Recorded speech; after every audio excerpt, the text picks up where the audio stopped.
Okay, well, we are building our kitchen for the Meadow House. You could see it stacked up here.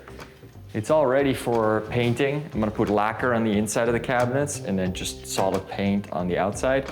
But it's still very cold outside and I don't really have a good place in here to spray it because the paint will just go everywhere. So while we're waiting for it to get nice and warm out, I thought I'd start working on the hood range, or the range hood. How do you say that? Yeah, the stove hood. I mean, the most beautiful range hood I've seen on the internet, on Pinterest, is people are doing this like plaster range hood.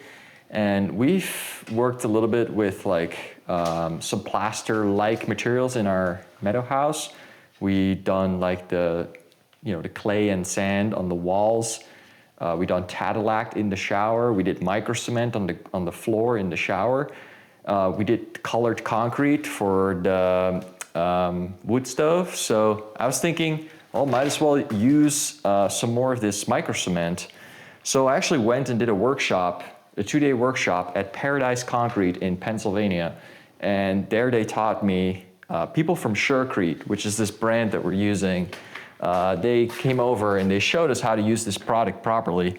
So I really enjoyed that course and I learned a lot about how to apply it, how to seal it properly, how to apply it to different surfaces. They have 3 products. They have MICROTech, Broom, and Spray. And from what I understand, the MICROTech is the most smooth, and then Spray is a little bit more coarse, and then Broom is more like really coarse. It's for like outside parking garages, stuff like that. And it basically is like a micro topping. So it's like a top coat to make concrete like this, for example, here on the ground, to make that look nice and colored. And we'll look at some samples here. But so the idea is I built the range hood here out of wood. Beautiful, it's upside down. It's upside down. Yeah. Because it's easier then to apply the drywall and everything. How did you attach it to the wall? Like, what is it doing? I just screwed it into the wall. Oh, nice. Yeah, it's all plywood. So I screwed it against the wall first, but then I realized I couldn't really get in here properly. So then I built a little offset with some 2x4s. Wait, so it's plywood, but doesn't it need to be fire resistant? No, because it's just sitting above the range hood and it's just gonna get warm, but it doesn't necessarily need to be fire resistant. So what will sit in here, like there's this gap here on the bottom. Again, it's upside down. This will be where let me get the range hood cover. This is just the cover. The actual fan and the screen are in here. Right, and the lights and stuff. This will drop in here. So then, it's sunken in a bit so you can turn it on and off and then the buttons won't just stick out. So it will be hidden a little bit. Yeah, and the way this is constructed, it's just like a cabinet. It's just 3/4 inch plywood, just like this stuff. And I basically cut both sides. I clamped them together and then cut the arch out so that there will be the same on both sides. And then I created like little spacers for between it, just like this. And then I basically just stacked those in between, making them flush with the sides. And I actually should have put them like on their edge like this, because it's a lot harder to bend this plywood this way than it is to bend it this way. So I have a couple in there that are like this, but I wish I all put them like this because I feel like some of these have started to like bend because of the moisture of the drywall. Oh, I see. But I'm not sure, like, no, they're still pretty straight, but, oh yeah, this one, see? It's rocking a little bit. So that's the only thing I kind of realized.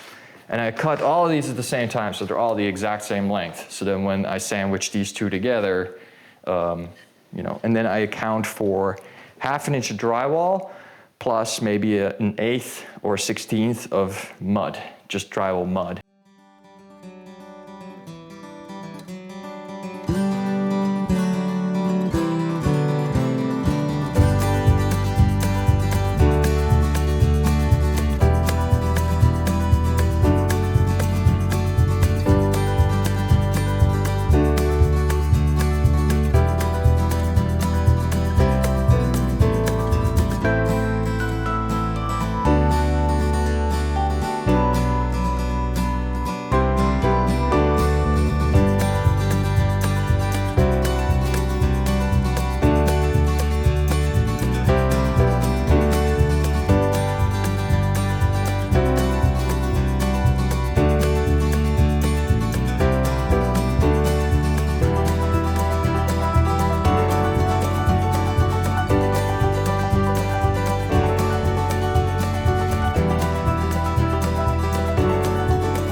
love the curve of this.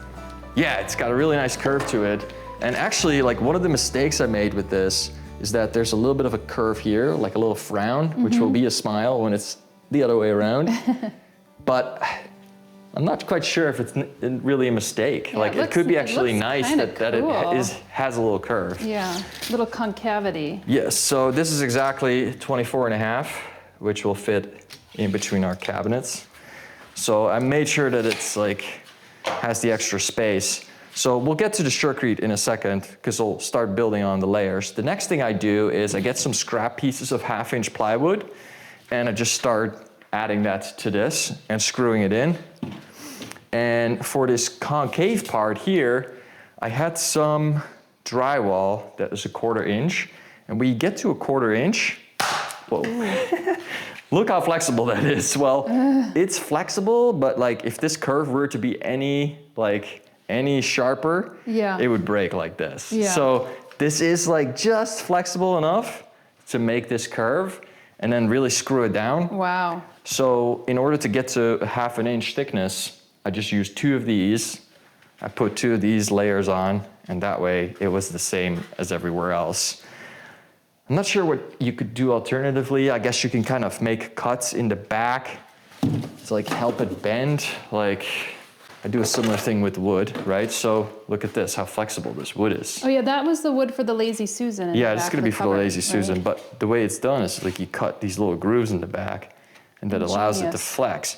Now, I'm not sure if this would work with drywall, but there's probably a video out there on the internet where you could see how you could bend it, but that's how I did it. Then, after that, you need to get some corner bead. So this is your regular corner bead for just a 90-degree corner. This is made of vinyl. You also have them made of metal. And what I did is, since everything is so small, I have this contact cement glue. You spray a little of it on the drywall. You spray a little bit of it on the corner bead. The contact cement glue? What is it called? Corner bead 61. Yeah, this is just available right at the Home Depot in the drywall section. You'll see it. And yeah, it's contact cement. It's pink. And you could just glue this stuff right onto drywall. And then what I did is, because some of these pieces were so small, I just put a couple staples in there too. So that, which is a little, you have to really apply a lot of mud to bury them properly, but it keeps things in place. And then we have 2 other corners, because like the other challenges I had was like, well, this is not a 90-degree corner. I can't use that stuff. And then this corner also has a curve to it.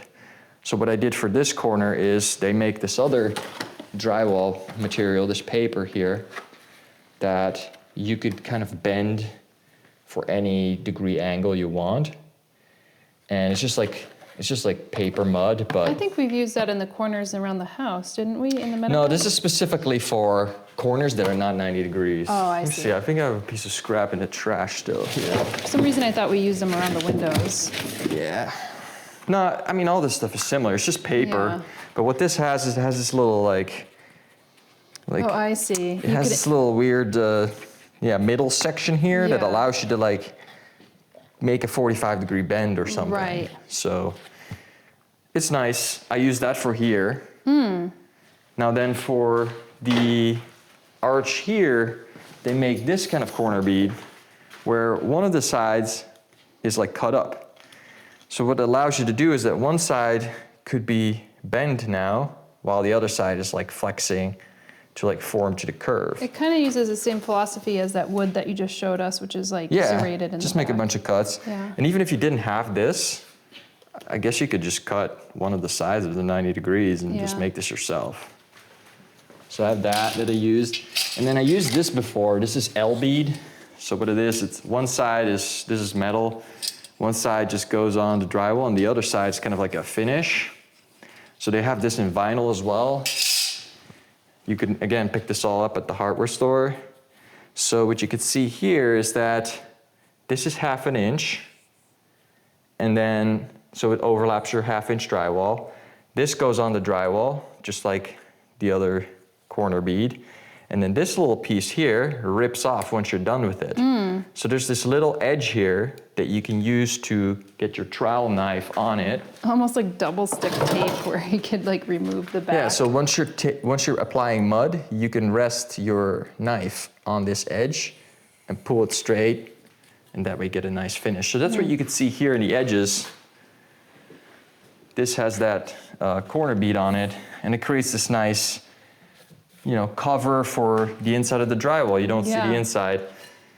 And I wouldn't be able to really like plaster the inside of this. It'd be strange, it'd be hard to get that to look good. So that's how that's applied. And then the rest is just drywall mud right on it to kind of make it straight.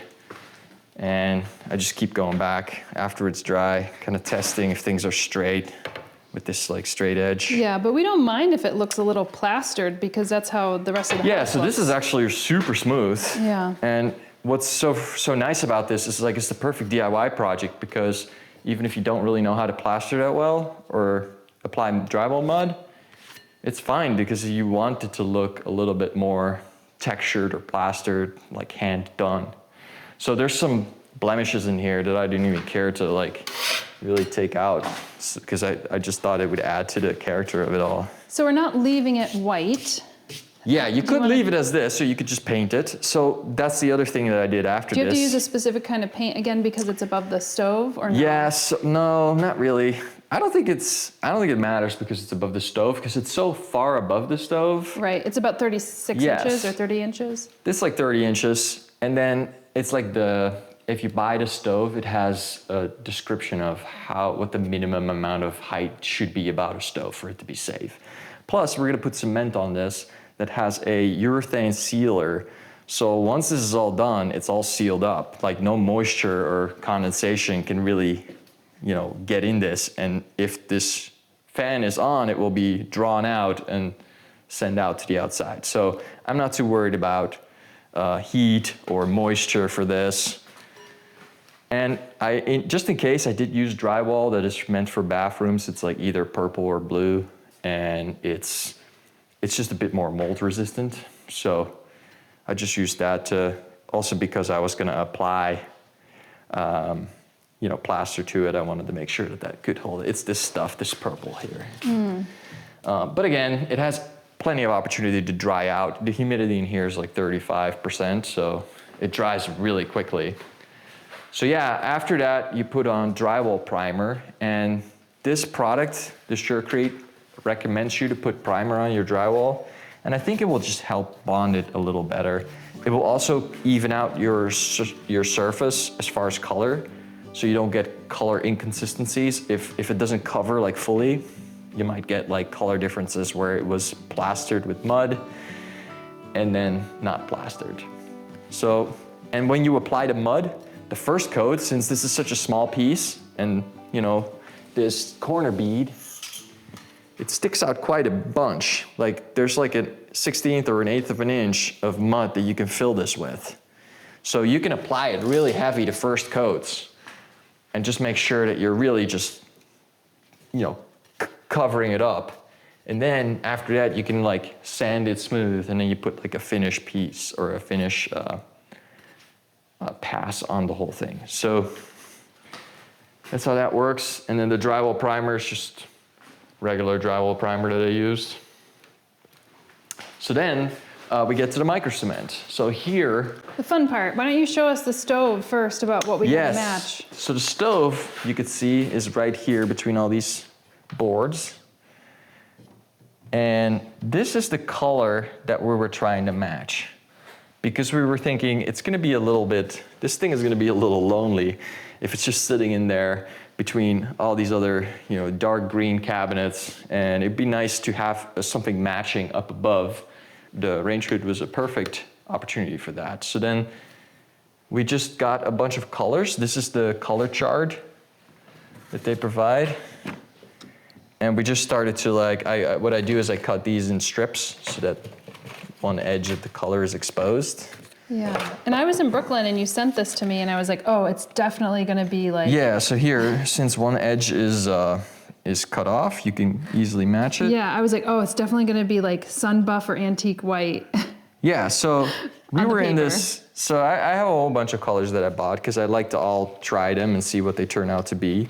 And I'm glad I did, because what we end up discovering is that it's just all going to look a little bit different from... Or a lot a bit different. Or a lot different. I don't know exactly what contributes to that, but if you look at this color here, antique white, this is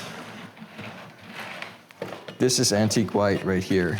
And you can see that the real antique white here on the drywall is a like bit more yellowish. yellow. Yeah. So, you know, who knows? This is also antique white, but this is using the spray product versus the MICROTEC. Ugh, the inconsistency. Well, yeah. Well, it's the same kind of tone. It's just a little darker. A lot And from what I understand is that the MICROTEC has a white base. Like the product, the cement is white, versus the spray and the broom, they might be gray. So it becomes a little darker. And again, when you also put sealer on this, it also darkens up, because when it dries really light. You can almost not see the color. And then as soon as you seal it, the color comes out and pops in. Well, the big takeaway that you could take away here is try Yeah. it on your product first. I mean, always test it. I just I'm constantly, because everything I'm doing here is doing it for the first time. Even with this drywall and this corner bead, the reason why I can show you this sample is because I tried it first on a scrap piece. And I think that's the key with all of this. It's if you've never done it before, just try it on a scrap piece and see if it's turning out the way you want it to. That's kind of like before you do it on the real thing and then potentially mess it up. So I did all these colors. So here you could see terracotta in the back. I think this is coral. This is sun buff, I think. This is antique white. And then out of all these colors, I started to realize that the color that's supposed to be more like gray, the smoke, Yeah, can you point that out? Yeah. it just so happens to be. Which you got for this workshop, actually. Yeah, this is what I actually want to put on the floor here, because it's kind of more like a gray with a warm gray. Mm-hmm. But you can see it's actually a little bit warmer. Yeah. So now that it's a little warmer and gray, it fits this perfectly. Yeah. It's unbelievable. So Yeah, it almost fits this button here, the best, because it's slightly lighter, but it's perfect. And it's not going to be right up against one another. So we thought, oh, geez, that's so deceiving, but is definitely the best fit for the Meadow House. yeah, so here you could see a test sample that has just a little different application. So this was applied with a trowel, a metal trowel. And it leaves these kind of nice streaks that remind you of plaster. This was applied with a squeegee, like one of those window wiping. Yeah, like the magic trowel, right? Yeah, they call it the magic trowel. And it's great for doing large areas and big floors, but you're gonna get a little bit more of this Grittiness or yeah, graininess. it's got some grittiness to here. The sealer didn't fully adhere, so you see some light spots. But even just the way you apply it is different. You get different results. I like the plaster results personally. Yes, so then this is the MICROTEC, which is more fine. This is the spray product, which you could see, and again, ignore these little bright spots because the sealer didn't fully adhere, but you could see that this is a bit rougher. And I'd say this is better for on a floor or on a wall, but this might be better on something like what we're doing here. So yeah, it's just interesting to test and see, and why are the colors so different? Who knows? Maybe it was because of I applied it to white drywall instead of to gray concrete. Maybe it's because of the mixing. Did I mix just a little bit too little? It doesn't really matter. All I know is that with painting and with these kinds of products, I want to make sure I test it first and know that I'm getting the exact result that I'm after. So yeah, once that's determined, now I'm actually in the stage where I'm about to mix some of this up and then apply it to this range hood. So yeah, if you want to see that, I guess you can stick around and I'll show you how to do that. Okay, some of the materials you'll need for doing this is obviously the cement. Then you're gonna need some water. I like to use distilled water because then I know there's nothing else in this water than distilled. One of the things that they mentioned at the workshop was that if you use like tap water or water from a well, there could be all kinds of like minerals and stuff in there that are mixing with your cement that might not be good. I like to use a spray bottle as well. To either like pre-wet the surface. If you're doing concrete, if you're going over concrete, you definitely want to pre-wet the surface quite a bit so that none of the moisture from your mix is just sucking straight into the substrate, into the concrete. So I think with drywall, it's going to be a little less. I'll still put a little bit of this on, but it just also kind of helps when you apply it. It makes it a bit more smooth. Then you'll need a color bag. So then you'll have all those ingredients. In order to weigh how much color you have, I use this little scale. Don't ask me where I found this. Yeah, my herb scale. It's for your herbs. So this is very precise. You can measure how much grams. And then I also like to use these Which cups. used to be in the kitchen. Don't ask me where I got these either. And spray bottle, I got a bucket to mix into. I know that the amount that I'm gonna mix up will easily fit in this because I did those test pieces. This you don't really need. You'll need the sealer eventually. You'll need a drill with a mixer. I'm not 100% sure if this is the right mixer to use.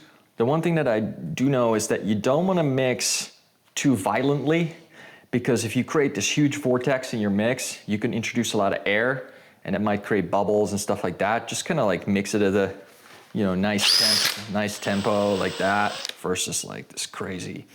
So yeah, the sealer I'm using is actually a sealer that I had left over from the cement floor. It's from a company called Surf Coat. So again, I'm not sure if this is the absolute best product to use with Surecrete, but it should work. You'll need some trowels. This is a great one for emptying buckets because it's got a curved tip, which is great. Something like this is handy because it helps you to kind of spoon and scoop stuff out. Some of this cement will get stuck on the edges on the wall, so this is a great way to like kind of empty that container. You'll need some kind of like plaster knife. So you got some trowels. First of all, oh yeah, plaster knife's right here. This is just in general handy to have around. You could just scoop something up, put it on here. Trowels, got the square one. When I use this, I'm probably gonna get a lot of those lines in here from these tips that are sharp. So you also have one with rounded corners and it makes it a bit more smooth. These unfortunately are a little too big for this. So I picked up one of these smaller ones because I knew that this would be way easier to like get into these curves with. And it's like the perfect size for this thing. It also leaves like smaller arches and lines. So that will look a bit more to scale for what this thing is. It's so tempting to like pre-buy all these trowels, but until you don't know what the use case is. Yeah. I was kind of scrambling in the beginning because I was just like using what I had, like this old plaster paint knife or whatever. But now I got a decent collection. It's not, I don't have that many. I think these are really essential. These three. So if you have something like this, you'll be good. What else do we need here? Maybe like a disposal bin for like all your leftover concrete, because as soon as you mix this, it starts setting up. So I like to clean my tools right after I mix it. So I have a couple buckets of water around. I got a bucket of water here. Yeah, maybe one here. So that's what we'll do right after we mix it. We'll clean it immediately. That way it's not gonna get gunked up in this like spiral thing here. Yeah, so, oh, and the last thing you'll need, if you're measuring these, if you're not using the entire bag, you'll need a larger scale that can measure the concrete. So today, the mixture I'm gonna use is 22.6 grams of color, 2 cups of water, and 4 pounds of cement. And that should give me the correct ratio for this stuff. So I guess, oh, and another thing you'll need is a respirator, because you don't want to be breathing this stuff or this stuff unless you hate your lungs, because it's particles. It's fine particles, it's silica or whatever. It's just not good to breathe. So I'm gonna grab the respirator real quick. It's right here, right? No, that's for dust. So these purple ones are for dust, wood dust. This is probably what you want to get, because this absolutely filters everything out. I think it has a charcoal filter and a filter for small particles. So if you put this on, like, you can't even smell anymore. So what I'll do is I'll put 4 pounds in this bucket, and let's do that first. So I got a scale over here. So this is a scale that is a bit more heavy duty, so it's gonna work better.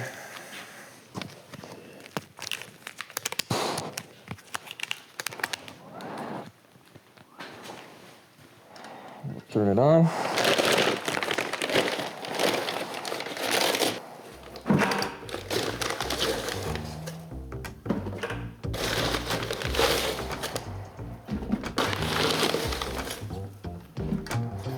What number are you trying to make? 4.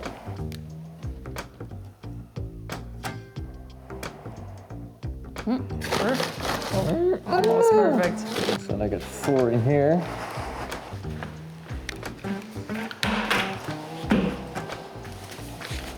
It's like when you're at the gas pump and you're trying to make the perfect pump. Yeah, right? You're trying to fill it up and try to hit either the gallons or the dollars to be exact, the exact number.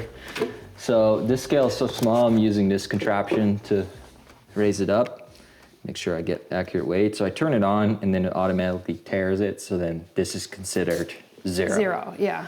So yeah, I also write on the bags when I'm taking stuff out. So before I did minus 11.3 grams, and that was for those samples. So now I'm gonna subtract another 22.6. So I just keep writing that on there. The entire bag, it says it's 5 pounds, or 0.5 pounds. Half a pound. And the idea is that one of these bags should be with one of those big bags. And then there's like, we'll put it on the screen, but it's like 4 quarts of water total with that. Don't quote me on that. You can see it on the screen. But I'm not using the whole bag, so I don't want to waste a bunch of this stuff, so I'm just using a smaller amount, so I just divide the ratios, which I'm not even sure if that's the right thing to do. Right, because when we were using some of that Limestrong product, they said, you have to do 1 color per bag. Yeah. So it's because sometimes it doesn't give you the exact color. Yeah, and that's another reason, like, because those colors might be off because we're messing with it and The ratios, yeah, with the ratios. But if you test it, you know what you're gonna get, then you could do the same thing again and you'll probably get the same result. So the way you wanna do this is you're gonna start with the color. Oh, I'm gonna go to 22.6. It's there, it's there. Ah! You went over. Ah! Even if you like breathe on it, the number changes. It's super sensitive. I mean, this little thing is so perfect for measuring herbs and herbal extracts, but yeah. I guess I'll just have to get another one. So the reason you want to put the color in your container you're going to mix in, because it kind of sticks to the ground a little bit. You can't just pour this into something else. Right. It's going to be stuck.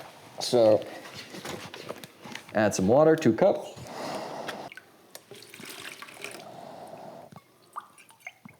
It almost repels the water to a certain extent. That's what water does. Okay, so now I'm gonna mix this first, because then the color gets a chance to really mix the water, and it makes it a lot easier to get an even color. Because if you try to mix the cement and the water first and then add color, it's gonna be really hard to mix that in. So I'll mix this first, and then I'll slowly introduce this into this mix, and it will be very dusty. So, yeah. And then once that's done, I'll take this tool, scrape the sides a little bit to get all this gunk off, and then mix it again. And you should mix it for like a minute or so. And then it should be ready. it's handy to have some kind of trowel or hawk nearby. So I gotta make sure I have this. And maybe I'll use this as like a hawk for now, where I can load my material up. And then with this, I can grab it from it and then apply. Man, you've only plastered a few times, Sander, but you sound like a pro. We'll see how it goes. Well, there's only one way to get good at it, is to do it a couple times. So this is a great way to learn. So, all right, let's go.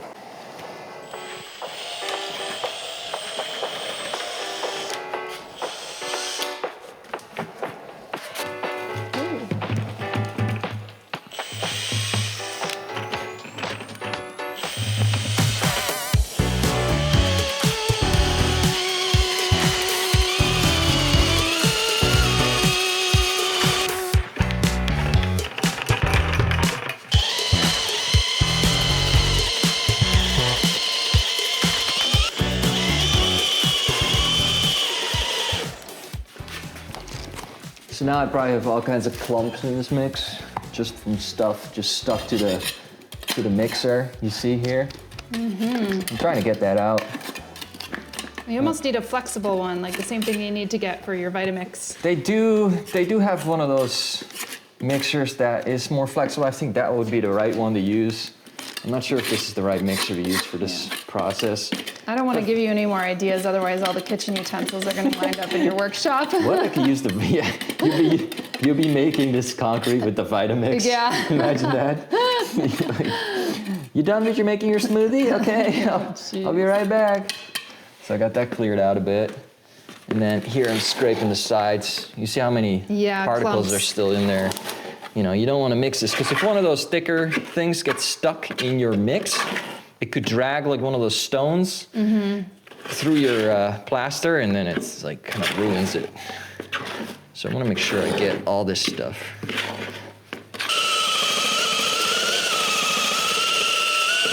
Okay, cleaning.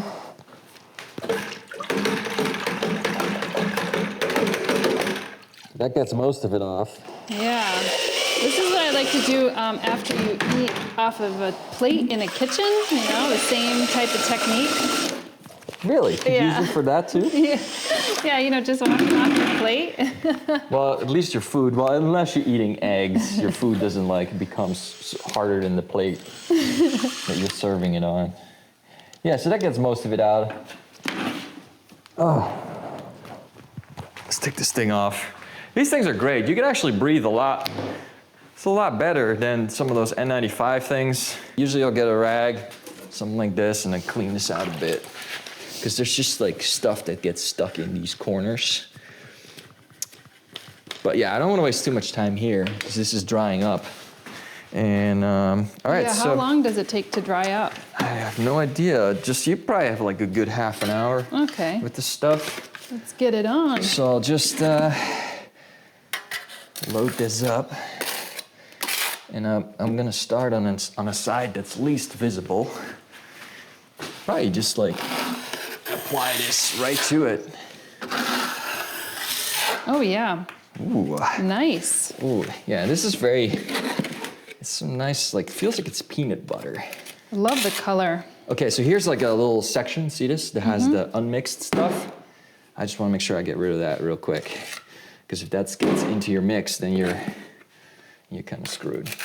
Now, I'm always a little paranoid that I didn't mix enough.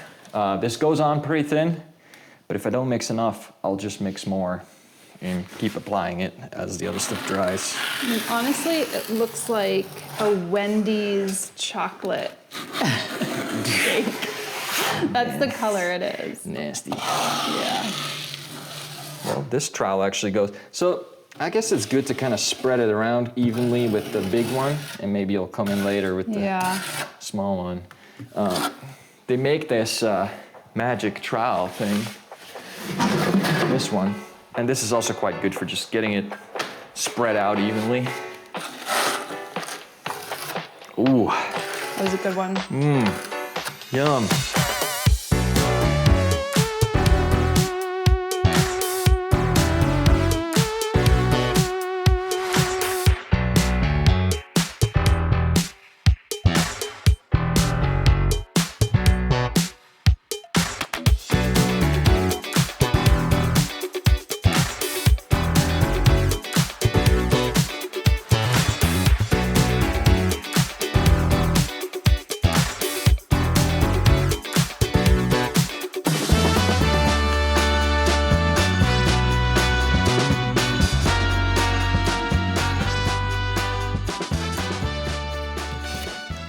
So yeah, it's also important just to try different tools. Like we have a really good neighbor here who has been doing drywall for like 40 years. When I see him use this trowel, it's like a second it's like a second nature. Second nature. He gets it so smooth, and so you know when I'm doing this, I'm like kind of clumsing around, trying to figure out what works, what doesn't. So it's good. So you get it nice and smooth here.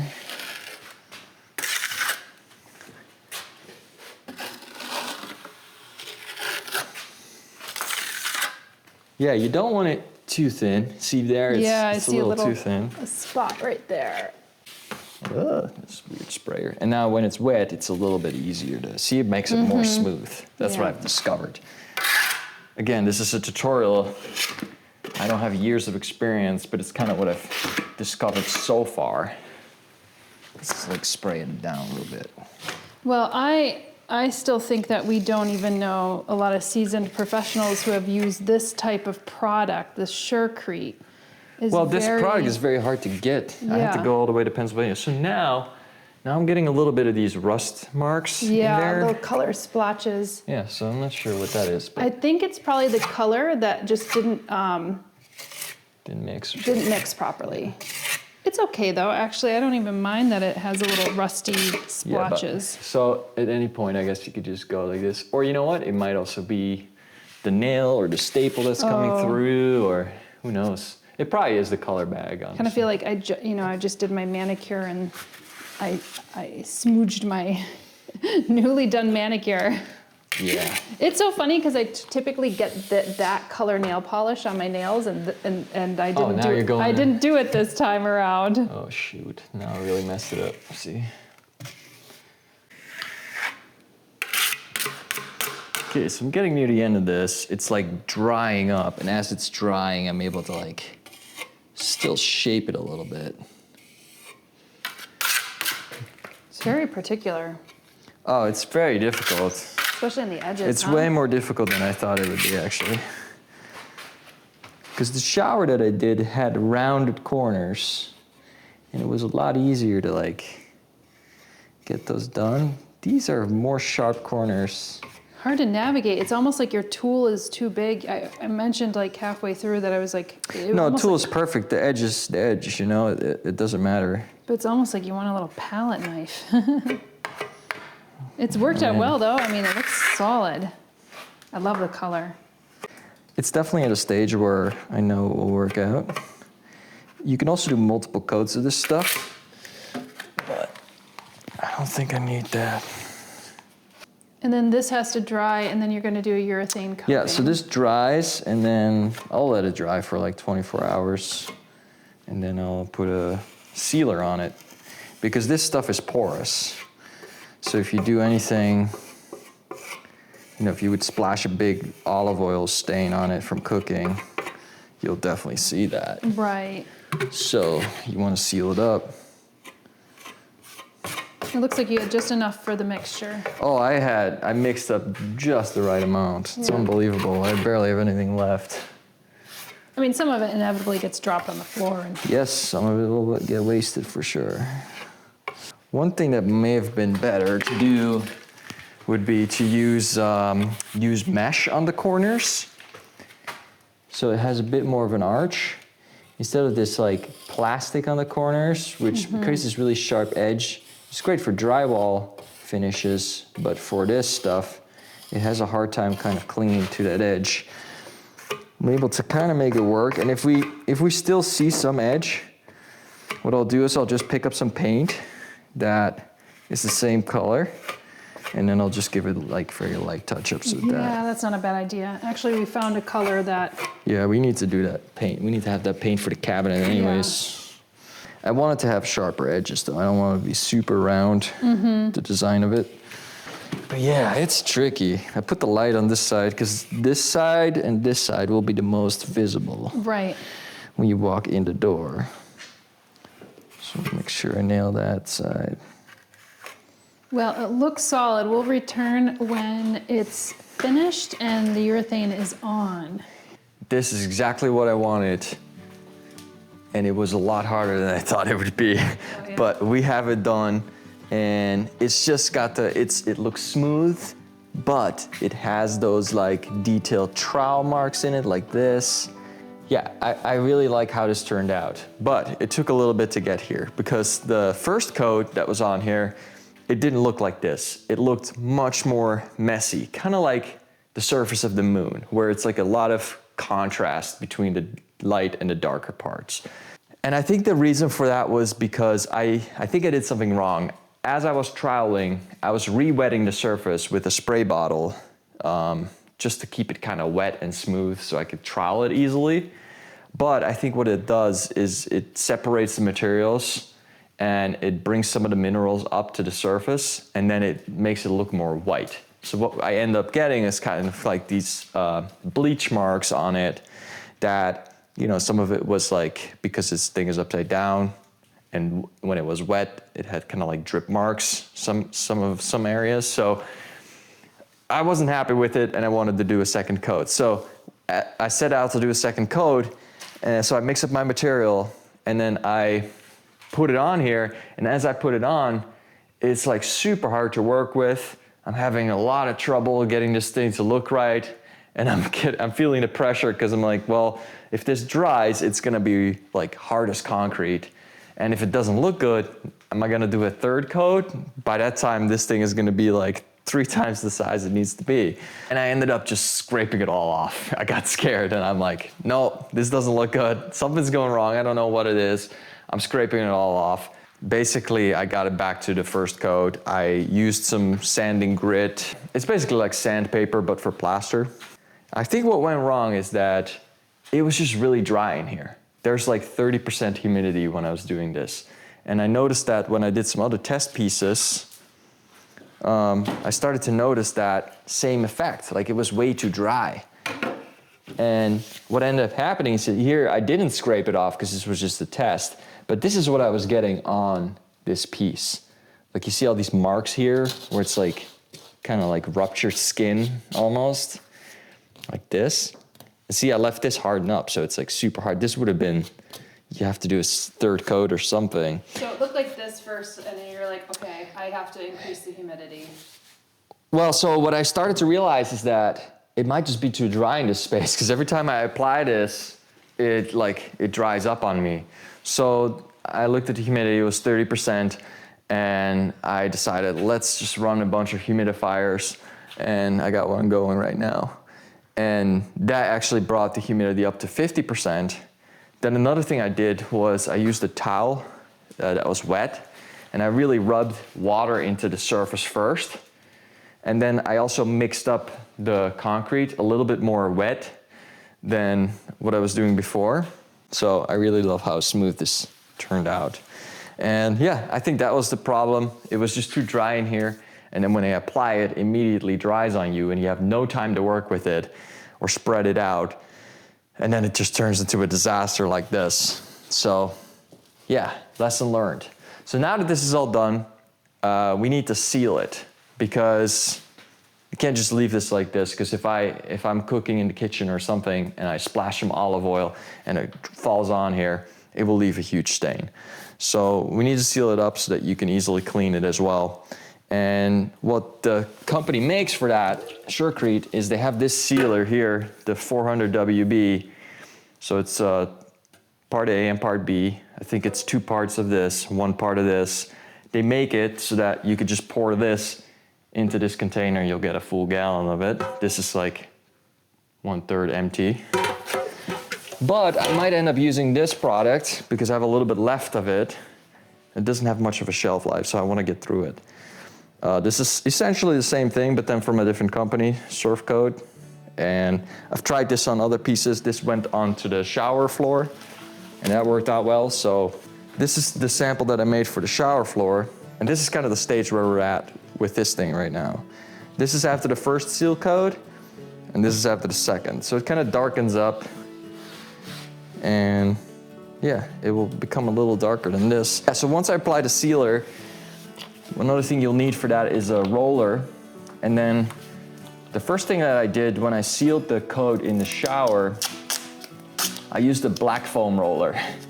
And what happened with the black foam roller on a light color, should have known this, but if I put something really sticky on it, like this sealer, I'm gonna end up with little furries everywhere. So I ended up getting little black dots all in the sealer because, you know, the foam roller was giving that off. So I think what's best to do is, like, if you have a light color, use a white roller and then use some tape to really like get some of these initial fluffies off so that that's not gonna end up in your mix. Well, But good. other than that, I think it'll turn out great. I'm curious to see how heavy it actually gotten with all the concrete on it. But once this is ready and painted, we're gonna take it off the wall here, move it upside down, and then, or move it the right way up, mount it on the wall in there, and then, man, I can't wait to see what it looks like when it's all done.